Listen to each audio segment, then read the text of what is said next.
جایا کلمہ پڑھنے کا کوئی طریقہ مختلف ہے تب جا کے بندہ مومن اور موحد ہوتا ہے، تب جا کے بندہ مسلمان ہوتا ہے۔ اس کے پڑھنے کا کوئی انداز کوئی طریقہ مختلف ہے، اور وہ اللہ یہاں قرآن میں سمجھا۔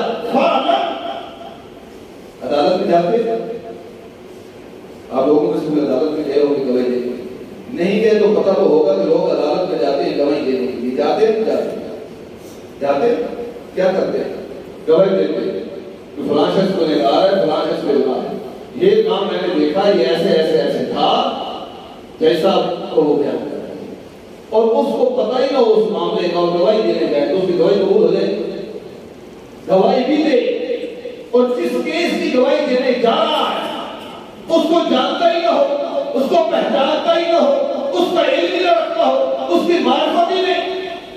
زمین کا جھگڑا، دو بندوں ایک کی طرف سے گواہی دینے گیا اور اس کو پتہ ہی نہیں صرف یہ جھگڑا ہے کیا گواہی دے گا؟ ہاں گواہی دے گا، نہیں دے سکتا گواہی۔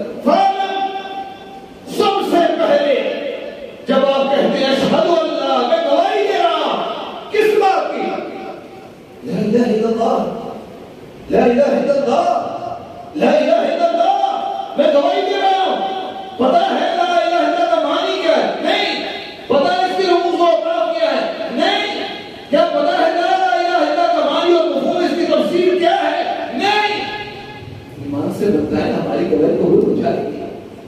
کبھی زندگی میں سوچا ہے؟ کبھی ہم نے یہ خیال کیا؟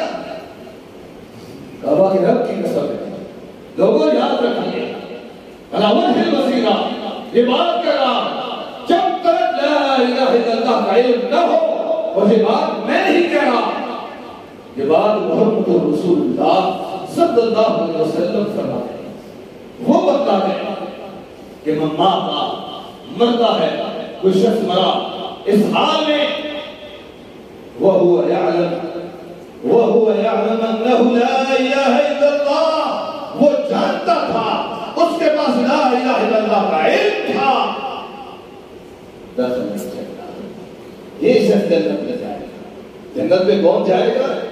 جو لا الہ الا اللہ کو جانتا ہے۔ لا الہ الا اللہ کا معنی کیا ہے؟ لا الہ الا اللہ کا معنی کیا ہے؟ وہی دیکھیں کس چیز کی؟ لا الہ الا اللہ، اللہ ایک ہے، اللہ تو کافر بھی مانتے ہیں، یہودیوں کے نزدیک بھی اللہ ایک ہے، کافروں کے نزدیک بھی اللہ ایک ہے، میرے اور آپ کے نزدیک بھی اللہ ایک ہے۔ پھر فرق کیا ہے ان کے کفر کے اور ہمارے اسلام؟ توحید کی بات ہے، رسالت کی بات نہیں کر رہا۔ توحید میں لا الہ الا اللہ، دوستوں اور بزرگوں، مومن ہوگا میرے مجھے 32 سال ہو گئے اس اہل توحید کے ساتھ، مسلک توحید کے ساتھ اور حدیث کے ساتھ 32 سال کا زمانہ بیت گیا، اور اگر مجھے لا الہ الا اللہ کا معنی نہیں آیا، اس کے مفہوم کو میں نہیں سمجھ پایا، تو 32 سالوں کا کیا فائدہ؟ دوستوں توحید سیکھیے، علماء کو وقت دیجیے، مساجد کو وقت دیجیے، اہل توحید اہل ایمان جن کے بارے میں ان کے اغیار بھی مخالف بھی یہ بات کہنے میں بات ہے، ساری کائنات دنیا میں بسنے والے ہم پر الزام لگا، ہر الزام لگا، دو الزام ہمیں کبھی نہیں دے سکتے، نہ شرک کا نہ مشرک کا دے سکتے ہیں، یہ شرک کرتے ہیں مشرک ہیں، نہ بدعت کا یہ بدعتی ہے۔ میری جماعت کو اللہ نے یہ اعزاز بخشا، اور اللہ آفاق و انفس میں اپنے معجزے چھوڑتا ہے حق کو پہچاننے کے لیے، حق کی دلیل کے لیے، کہ اس روئے زمین پر ایک جماعت اور ایک گروہ ایسا بنتا ہے جس پر آج تک نہ شرک کا کوئی فتویٰ لگا، نہ بدعت کا کوئی فتویٰ لگا، ہر قسم کی گالی دی گئی، ہر قسم کا الزام دیا گیا، ہر قسم کی بات ہوئی، لیکن اگر نہیں ہوئی تو باتیں ہمارے خلاف نہ ہوئی، نہ ہو سکتی، نہ قیامت تک ہوگی انشاءاللہ۔ اور وہ کیا ہے؟ نہ ہم کوئی قبیلہ اس بات پر آ جائے، اگر کوئی قوم کو قبیلہ اللہ کی توحید کو مان لے، آج جتنی ظلم ہے، جتنی زیادتی ہے، جتنے ڈاکے ہیں، جتنی چوری ہے، جتنا قتل عام ہے، یہ بم بلاسٹنگ ہے، یہ خودکش حملے ہیں، یہ چوری ہے، یہ ڈاکے، یہ زناکاری ہے، جو سب کچھ ہو رہا ہے، اس کا سب سے بڑا سبب یہ ہے کہ اس قوم کو توحید نہیں سمجھائی گئی۔ اس قوم کو یہ نقص توحید ہے، یہ جو چور چوری کرتا ہے اس کی توحید میں خلل ہے۔ اگر اس کو توحید سمجھا دی گئی ہوتی نا، اگر اس کے پاس توحید ہوتی، کبھی چور چوری نہ کرتا، کبھی زانی زنا نہ کرتا، کبھی شرابی شراب نہ پیتا، کبھی ریپ کیسز کی یہ حالت آپ کے سامنے نہ ہوتی، معاشرے میں یہ بگاڑ پیدا نہ ہوتا۔ سبب یہ ہے کہ ہم نے قدم قدم پر خود سجا رکھے ہیں، گلی گلی میں ہم نے خدا بنا رکھے ہیں، ہر جگہ پر غیر اللہ کی مخلوق کی عبادت کی جا رہی ہے۔ نتیجہ یہ نکلا کہ اللہ کے عذابوں میں ہم لا کر کے جبکہ اللہ نے وعدہ کچھ اور کیا۔ اللہ کہتا ہے میں نے وعدہ کرا امن کا، کن کے لیے؟ لم یلبسوا ایمانہم بظلم، جو اپنے ایمان کے ساتھ ظلم کو نہیں ملا، شرک نہیں کرتے، اپنی توحید میں شرک کا خلل نہیں ہوتے۔ جب شرک نہیں ہوتا، شرک کی آمیزش ان کی توحید میں ایمان میں نہیں ہوتی، لہم الامن، وہ قوم، وہ قبیلہ، وہ گھر، وہ بندہ امن میں ہوگا۔ یہ اللہ کی طرف سے ضمانت اور گارنٹی ہے۔ تنصروا اللہ ینصرکم، تم اللہ کی مدد کرو، اللہ تمہاری مدد کرے گا۔ مطلب یہ ہے کہ تم اللہ کی توحید کو مانو، زندگی اللہ کی توحید کے مطابق گزارو، اللہ پر ایمان لے کر آؤ اور اس کے مطابق زندگی گزارو، اللہ تمہاری مدد کرے گا۔ اور اللہ نے اس سے پہلے کی مدد کی، ہر دور کو اٹھا کے دیکھی، جہاں جہاں آپ کو ایمان نظر آئے گا وہاں اللہ کی مدد نظر آئے۔ اور اللہ نے قرآن میں بات فرمایا وہ لوگ ان اہل القرى ولو ان اہل القرى ولو ان اہل القرى، اور یہ پاکستان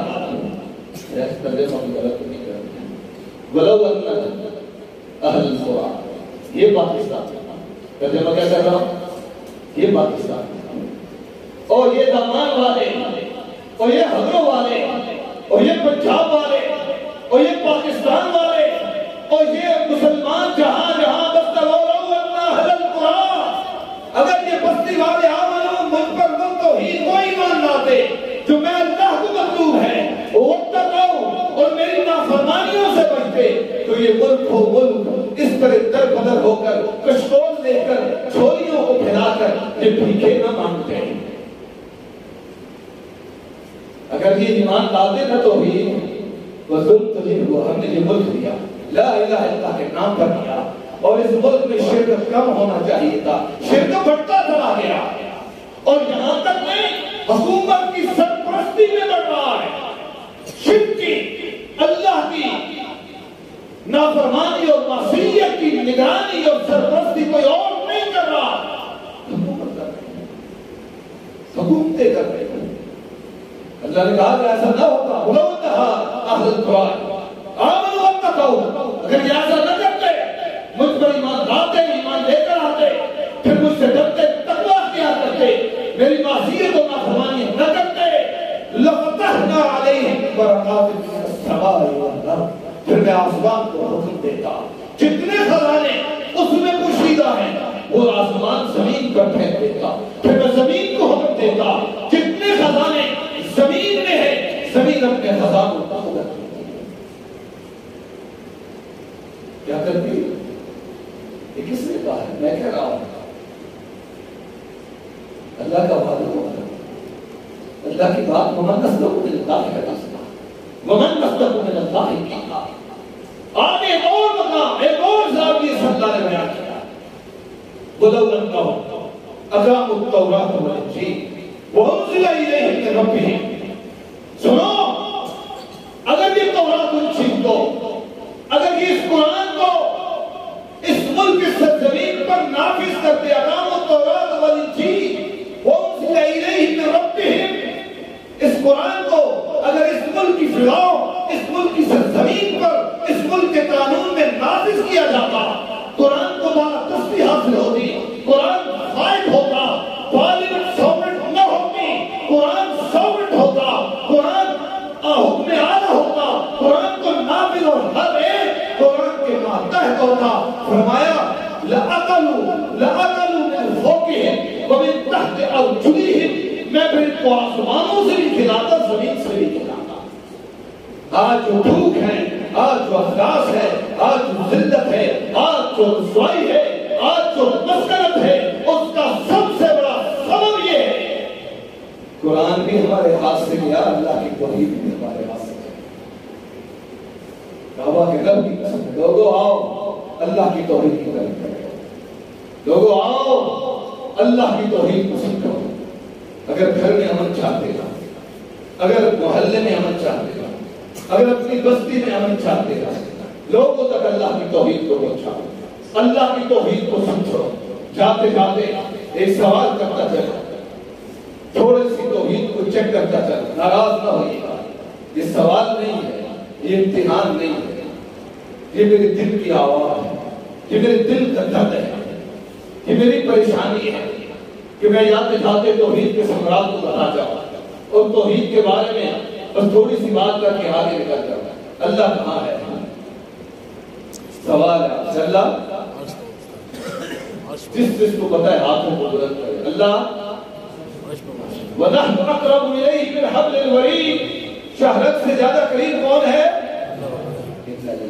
ابھی تو کہہ رہے تھے آسمانوں پہ، ابھی کہہ رہے ہیں شہرت کے قریب ہے۔ کیسا تضاد ہے، کیسا تضاد ہے، کیسا اختلاف ہے۔ وَنَحْنُ أَقْرَبُ إِلَيْهِ مِنْ حَبْلِ الْوَرِيدِ، اللہ کا علم، وہ سمیع و بصیر ہونے کے ناطے، وہ قدیر ہونے کے ناطے، وہ اپنے علم کی بنیاد پر شہرت سے بھی زیادہ قریب ہے۔ تو اس کا علم، اس کی قدرت وہ شہرت سے زیادہ قریب ہے۔ اللہ کہاں ہے؟ اللہ عرش پر ہے اور عرش پر ہی ہے۔ وَنَحْنُ أَقْرَبُ إِلَيْهِ مِنْ حَبْلِ الْوَرِيدِ، شہرت سے زیادہ قریب اس کا علم ہے۔ اور دوسری تفسیر جو اس کی ہے وہ یہ فرشتے، دو تفسیریں اس کی بات۔ تو یہ سب دائم کیا ہے، کہاں تھوڑی سی ٹھوکر کھا جاتے ہیں، اور یہ توحید میں بڑی ٹھوکر ہے۔ چھوٹی توحید میں اور رسول اللہ صلی اللہ علیہ وسلم کا فرمان سچ فرمایا، صدق اللہ و صدق رسول اللہ، اللہ نے سچ کہا، اللہ کے رسول نے سچ کہا۔ فرمایا کہ شرک بس اوقات انسان کے عقیدے میں ایسے داخل ہوتا ہے کہ چونٹی کے چلنے کی تو آواز آتی ہے، لیکن شرک کے داخل ہونے کی آواز نہیں آتی۔ اس لیے اپنا رب، اپنا تعلق علماء سے، علماء سے وقت نہیں، لاکھوں کروڑوں خرچ کرنے پڑتے ہیں، خرچ کر دیجیے، زمینیں جائیدادیں بینک بیلنس اس راستے میں توحید کو سمجھنے میں خرچ کرنے پڑتے ہیں، تو لوگوں کر دیجیے۔ اور اللہ کی دنیا سے جاتے ہوئے، کیونکہ یہ سبب عالم ہے، سب سے بڑا سبب، جاتے جاتے حدیث سنیے، رسول اللہ صلی اللہ علیہ وسلم نے فرمایا، ایک فاحشہ عورت سرتا پار نجس پری، اس کا نجس تھا، ایک نجس کو پانی پلا کر، کتا بھی نجس، پانی پلانے والے نجس، ایک کتے کو نجس کو پانی پلا کے اللہ کی رحمت کے حقدار بن کے اللہ کی جنت میں داخل ہوا۔ یہ عمل ہے، یہ عام ہے۔ تو یہ تب قبول ہوتا ہے جب عقیدہ توحید ہوتا ہے۔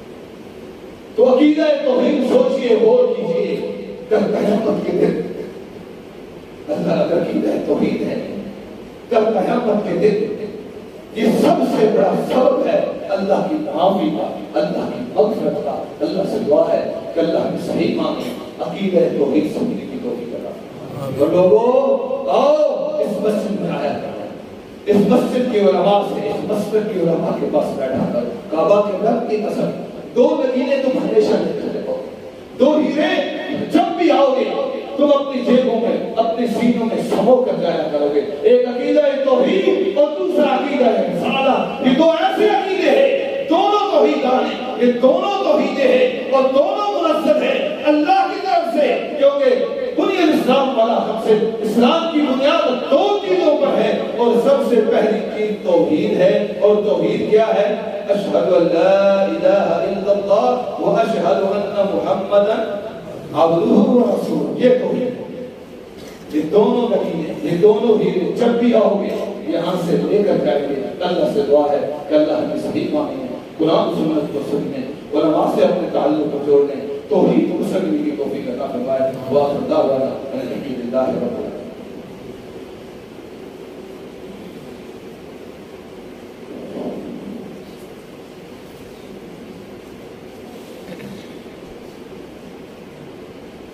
الحمد لله نحمده ونستعينه ونستغفره ونعوذ بالله من شرور انفسنا ومن سيئات اعمالنا من يهده الله فلا مضل له ومن يضلل فلا هادي له اشهد ان لا اله الا الله وحده لا شريك له واشهد ان محمدا عبده ورسوله اما بعد فاعوذ بالله من الشيطان الرجيم بسم الله الرحمن الرحيم ربنا ظلمنا انفسنا وان لم تغفر لنا وترحمنا لنكونن من الخاسرين ربنا اتنا في الدنيا حسنه وفي الاخره حسنه وقنا عذاب النار يا ايها الذين امنوا صلوا عليه وسلموا تسليما اللهم صل على محمد وعلى ال محمد كما صليت على ابراهيم وعلى ال ابراهيم انك حميد مجيد اللهم بارك على محمد وعلى ال محمد كما باركت على ابراهيم وعلى ال ابراهيم انك حميد مجيد سبحان ربك رب العزه عما يصفون والسلام